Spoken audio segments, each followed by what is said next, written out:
Very important. Your work in San Francisco has addressed this crisis. Where do we go from here? There will be other crises.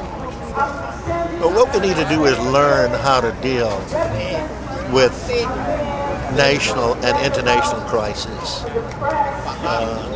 I'm afraid that our leadership gets caught in political excursions that lead to no results and the ending of getting the problems worked through. We need a whole new table full of people that take seriously how we can humanize the world rather than dehumanize the world. That's what we need. Thank you, Susan. Come out as much as I possibly can any day and any time in order to spotlight, broadcast, and continue to push the need for U.S. government to step up its response to stopping the genocide in Darfur. I would do this for any nation that has been experiencing the kind of savagery, the genocide that has been taking place unabated. And so this is no different, I think, for the continent of Africa, where the interest, I think, of the African people, no matter which country within that continent, are typically subordinated to the rest of the world, especially the first-tier nations who seem to be very lackluster in their concern and care for the people of Africa. Rwanda was one example of the last decade. Now in this decade, it's Darfur.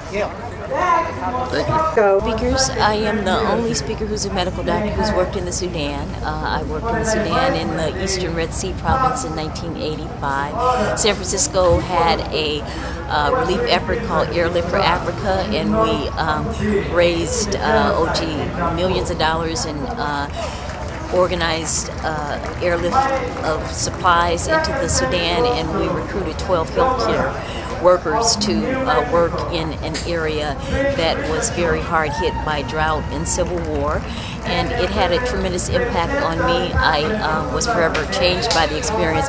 In 1989, the situation in the Sudan got very, very bad, and the Red Cross abandoned a number of the hospitals in the southern Sudan, and I had the opportunity to work with Golden State Warrior star Manute Bol and with Dr. Haile Debas, the Dean of the School of Medicine at UCSF, to organize another airlift, and with the assistance of the Sudanese People's Liberation Movement and Norwegian People's Aid, we were able to airlift supplies and medications and surgical instruments and a surgical table into the southern Sudan.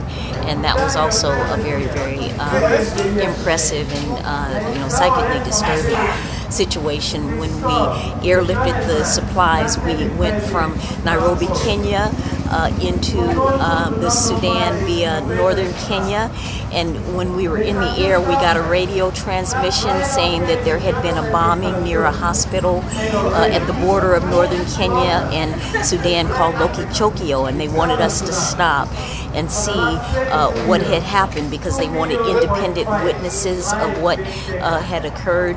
And we landed the airplane next to the hospital. It looked as if the hospital hadn't been damaged. The hospital had actually been abandoned by the Red Cross, but adjacent to the hospital there was a well, and the bomb had dropped on the area around the well, and there were dead people and dead animals and a large bomb crater, and we were able to retrieve a fragment of the bomb. It looked like a cluster bomb, the type of bomb that was being dropped on the south by the government in Khartoum. So that was one of the most psychically disturbing experiences I had ever had in my life. But we went on to an area called Kakweta, where the Sudanese People Liberation Movement has a hospital, and I had an opportunity to meet people, including the only surgeon who was working at the hospital.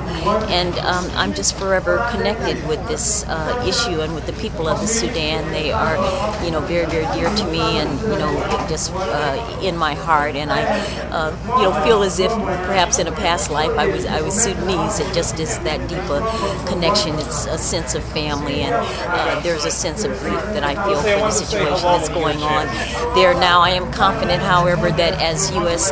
foreign policy shifts in the coming years, as the war in Iraq de-escalates, that the situation in the Sudan, specifically in Darfur, will rise to a higher profile. And I'm hoping that the presidential debates will also help to revive public awareness on a national and an international scale as to the devastation of the situation.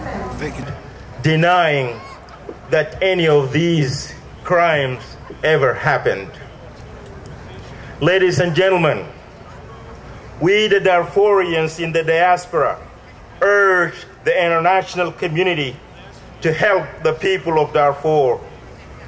We ask people all over the world to urge their governments to help stand by the people of Darfur by taking some common sense measures to protect the innocent civilians of Darfur, including children. We not lose hope, because the Darfuris caught in the genocidal hell need us to raise our collective voices in action.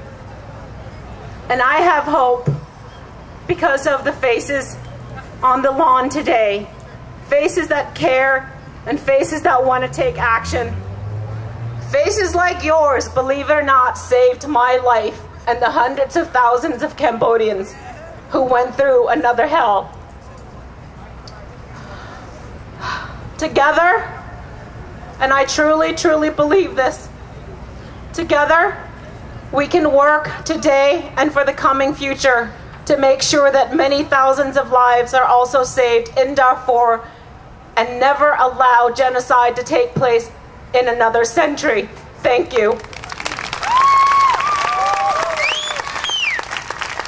Here. We need to work together to ensure that peacekeeping forces are deployed effectively in Darfur. There is absolutely no excuse whatsoever to allow this kind of murder and genocide to happen in the 21st century. The world is rich. We're just not allocating enough resources to support this process. And in the end, innocent victims are killed and murdered for absolutely no reason than the fact that they're Darfuris. This is absolutely unacceptable. We also need to support all of the efforts to force China to not support the Sudanese government. I understand the need for oil and I understand the need for energy and economic interests, but to support a government that allow systematic murder of the Darfare people is not acceptable, and we all need to work together to ensure that China takes its responsibility seriously.